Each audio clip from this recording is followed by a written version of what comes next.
I was originally going to make a video about Paralives, which is this very cool looking upcoming indie life simulation game that could finally maybe act as competition to the ultimate daddy of this genre that is The Sims. And I'll still talk about this game, but researching it and naturally comparing it with The Sims made me realize how even a game made for kids and casual gamers is not safe from EA's immense corporate greed. I was honestly baffled because I haven't kept up with The Sims in a while, and when we talk about EA bad, we usually mention Battlefront 2, Andromeda, Battlefield 5, or Anthem, but for some reason, probably because of its target audience, what they've been doing with The Sims for years is even more disgusting to me, and we rarely hear about it.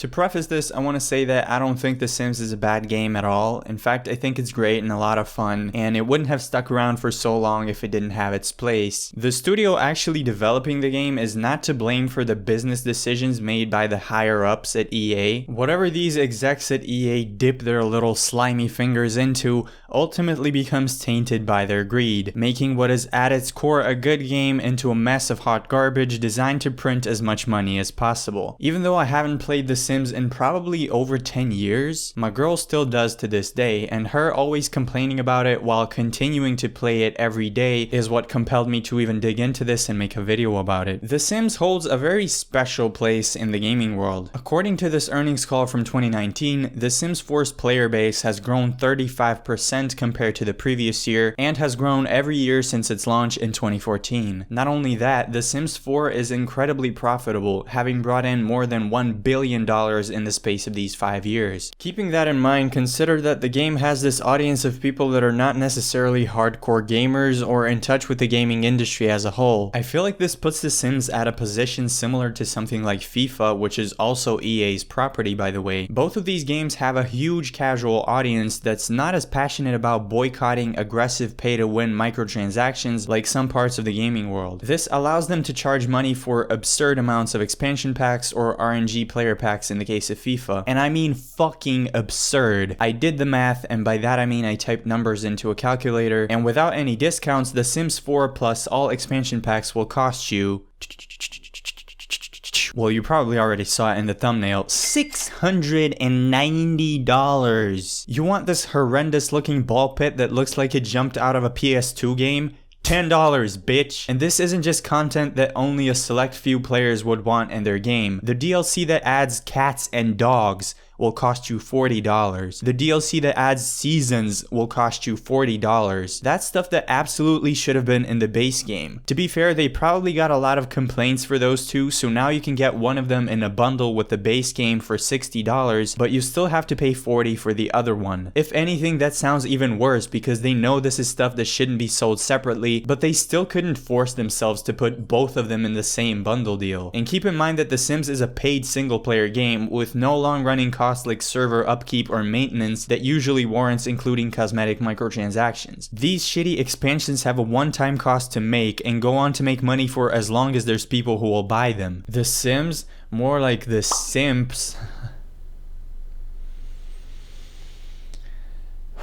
What pisses me off the most is that people who don't know any better are being taken advantage of. I saw this girl talking about Paralives and she was so skeptical about if certain things like curved walls or adjustable furniture dimensions could even be possible, considering they're still not possible in the official Sims game that's been around for 2 decades at this point. And I don't blame her. EA has found a way to condition a whole player base that these things are some giant programming feats that not even a multi-billion-dollar company can achieve, when in reality, if you've played enough games, you know that it's nothing like that. The contents of these packs are not even my problem with them. It's the fact that the value you get for your money is completely absurd. Anyone who's played The Witcher 3 and its 2 DLCs will know how much value $30 can get you if the company is willing to price their products fairly. The Hearts of Stone and Blood and Wine DLCs were basically full-fledged games, adding dozens of hours of gameplay with new, fully voiced characters, brilliant stories, items, and locations, and both of them together cost $30 US.